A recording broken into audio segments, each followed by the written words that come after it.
Alright, Rabbi said, let's move on with the sugya of Hatmono before we start the Gavaldiga sugya of crock pots, which we're going to get to.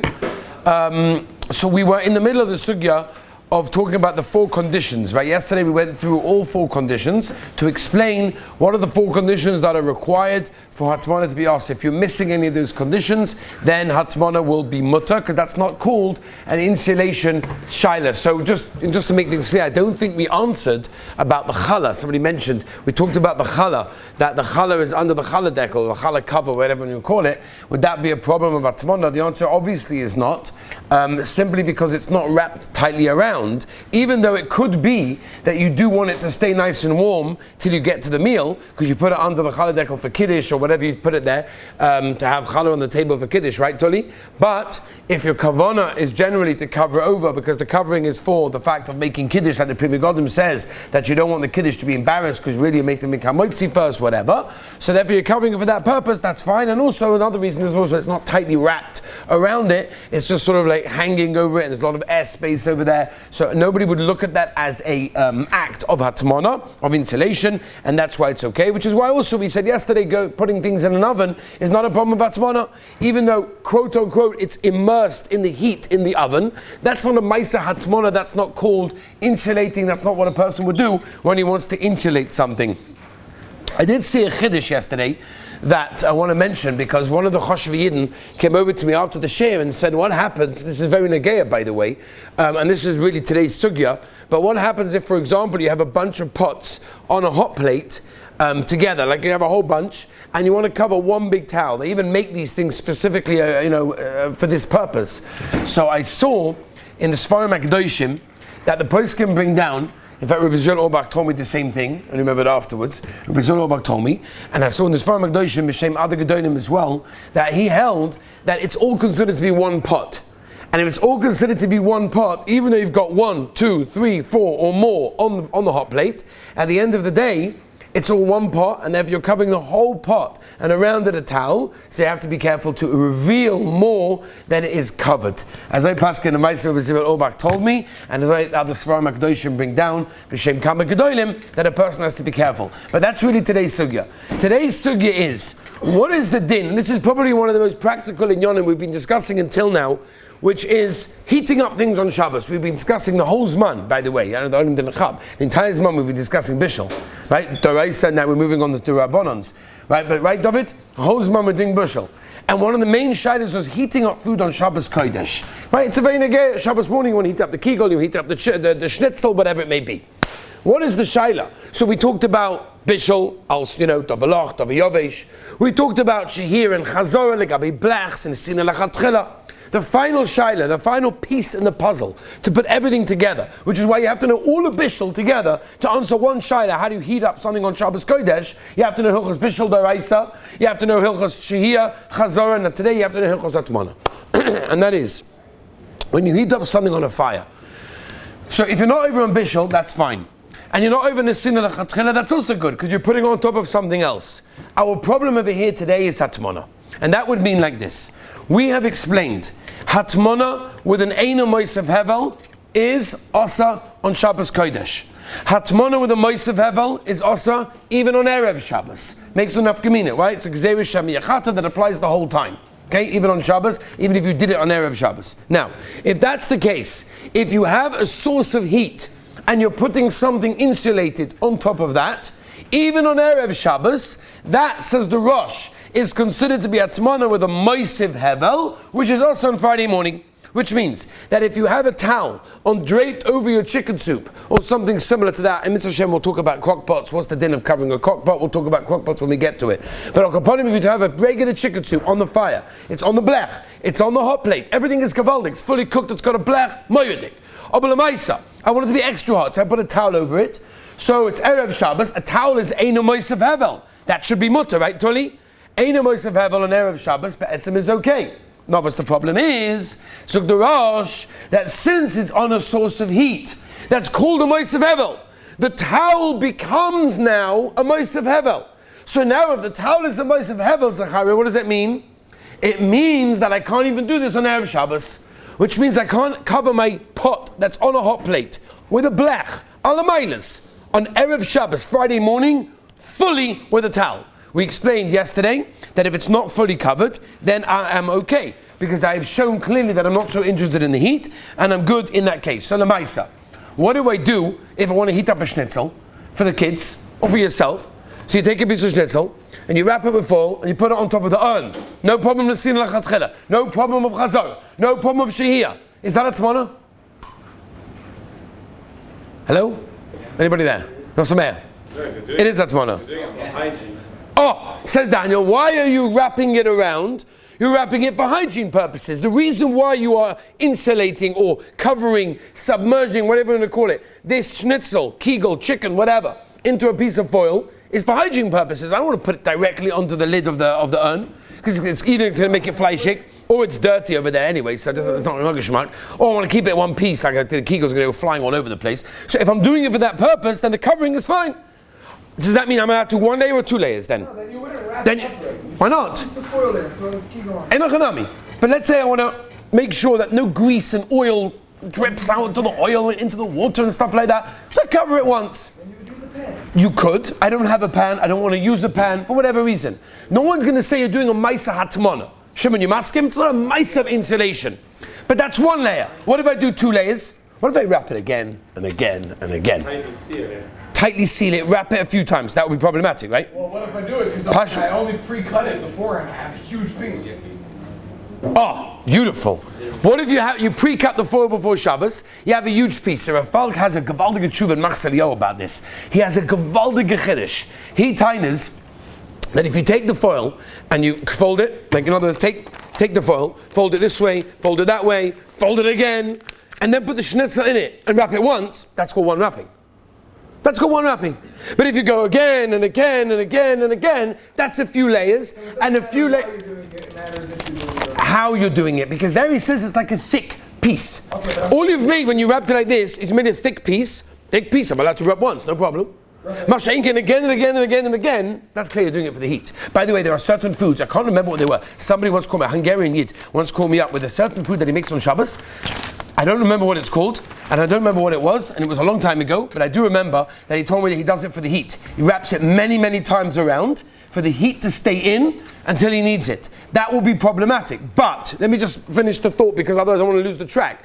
If you're wrapping it many times for the sake of, not hygiene, but the oil dripping out, or it needs to be wrapped so it stays in one piece so it doesn't fall apart, that's mutter. As long as you're wrapping it many times, other than the reason for insulation for the heat purposes, I'm allowed to. But to wrap it once, that will not be any problem whatsoever in that case, okay? Because my purpose of wrapping it is fine. If your purpose of... Again?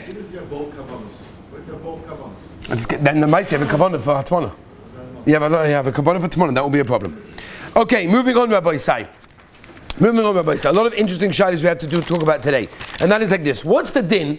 So again, Rabbi Isai, very, very clear. Just to be clear, if you have a piece of food and you're wrapping it and you're putting it on a source of heat, again, heating up a schnitzel, a kegel, a chicken, this is so nageya, and you're wrapping it only simply for the sake of hygiene, or for the sake of it not falling apart, or not making the own fleischig or whatever, then there is no problem in heating it up on Shabbos, as long as obviously it's fully cooked and it's davi yovish, no problem with bishul, no problem with nesina chatchelik that's on top of an urn, or on top of something else that's on top of the hot plate or the blech. The only problem is Hatmono, it's wrapped once, for hygiene purposes, it's mutter. Is that clear? It's got to be very clear that. Next, moving on. What about food inside of food? What example if I submerge food into another food? Is that considered to be Hatmono? Until now we're talking about on a source of heat or something similar to that. What about in food? What if I want to keep something hot, keep something warm within food? Is the food considered to be wrapped around the item, and therefore now that item is considered to be Hatmono or not? So the Ma'aseh the Chai Odom paskins the Hachme.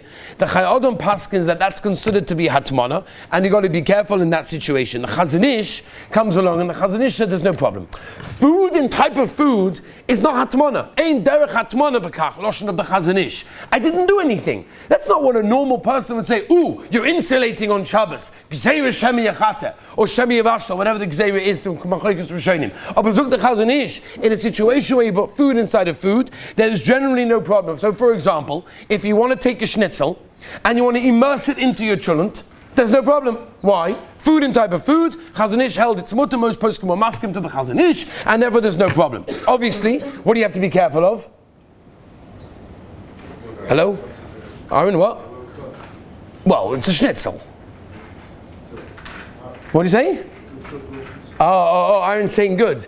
You're saying because you fried it in a little bit of oil, and Memela, that's called tzli, and now you're putting the churn, which is liquid, a good Hungarian churn, it's liquidy. Memela, that's bishal achat tzli. Right? Getting the oilam hungry. That's Sameah, Erev Shabbos Kodesh.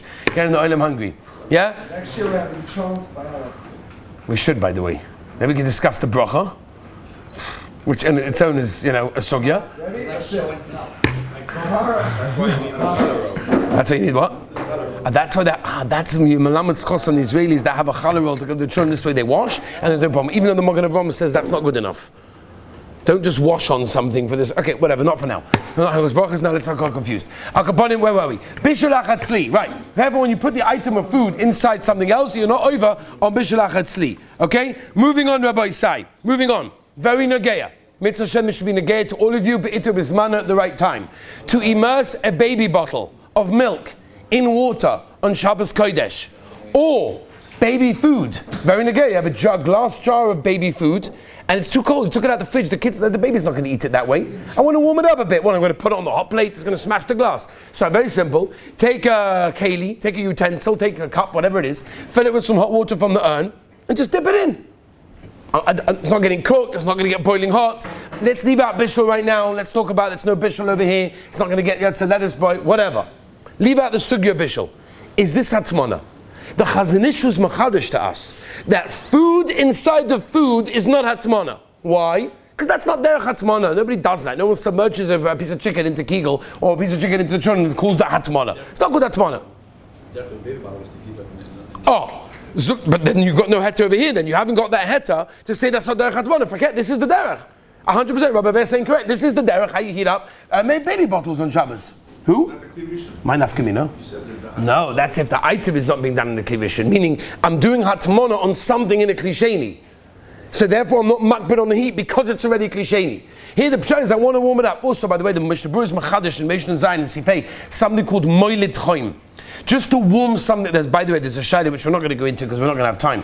What about to immerse something to keep it from going colder?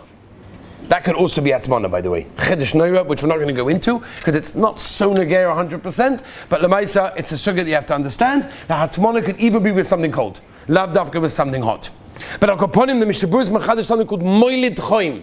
Moilid choim is you're creating heat through atmana is going to be problematic. So the problem is, if you take a baby bottle, or you take a baby jar of food, and you immerse it fully in liquid, that is called hatmana.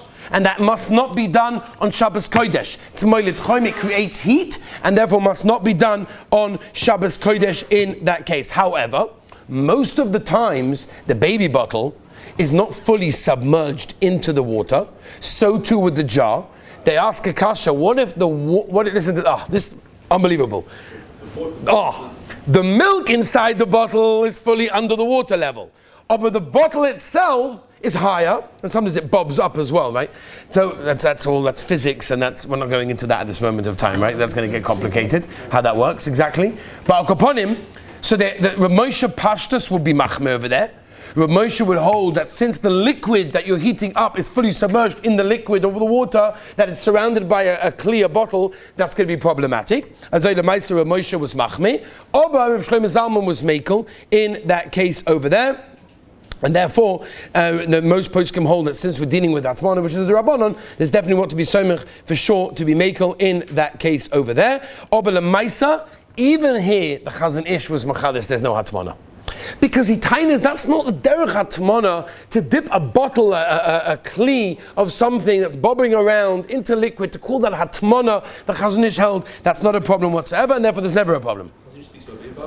It talks about a kli of liquid. It doesn't talk about the word baby bottle, but it talks about this idea. Moving on. What about this case? What happens a case that you have a pot full of half full of hot water, you put the baby bottle in and you close the lid. Now maybe you consider that to be atmana. On here, Rav Elyashiv said you could be mekel, for sure. There's no problem. You covered it with a lid. No problem, that's not good atmana. So as long as the entire baby bottle is not immersed in the liquid, or the entire jar of baby food is not immersed in the liquid, therefore you are okay. If the whole thing is in, then you have a problem. And even if the whole thing is not in, but the liquid is in, Rabbi Moshe Pashtus will be machmeh in that case. All those people that run around saying, Rabbi Moshe's maker, Rabbi Moshe's maker. So here's another place that Rabbi Moshe is machmeh. There's a few of them, by the way. So you have to take all of the chumras and the kulas together. That's just how it works. Let's move on, Rabbi Isai. Kishka or kegel in the chulant. Very nageya. People put kishka, we mentioned a little bit yesterday. People put a piece of kishka, a piece of kegel into the children and let it sit there the ganze Nacht, the ganze Shabbos. It's wrapped in something. So what is the din? Let's just make it very, very bekitza. The halacha is it makes enough gemina, Zukdain Fisher, and the Razuk Nissen, Karelet, Zatzal, and others, that it makes enough gemina while you're doing it. If you're putting the kegel or the kishka into the children because you want either of them to give tam to either of them, doesn't make a difference which way round you go. Either the kegel, either the kishka give tam to the chulent, or the chulent give a tam to the kegel, whatever it is. So that's called bishul in one kedera, and that's fine. Even if it's immersed, and even if it's fully immersed, and even if it's fully wrapped, right? By the way, most of the reason why people wrap it is not really because they want to do Hatmono. It's simply because they don't want the kegel or the kishka to fall to pieces. You take it out separately and serve it that way. That's for sure okay. But there are poskim that held that we're worried that if you're only doing it for the purpose of heat, you want it to get really cocked, you don't want to keep the hot plate on, this is your only source of heat in your house, you're only doing it for heat purposes, then it's fully wrapped, that could be problematic. Zukda and Fisher, what do? Take a knife and poke some holes in it to show that you want the time to go in one into the other, and therefore you're for sure okay in this case. Zukda Shlomo Zalman, it's mutter in every single case. Zukda Shlomo Zalman, there is no problem once you have something in one pot.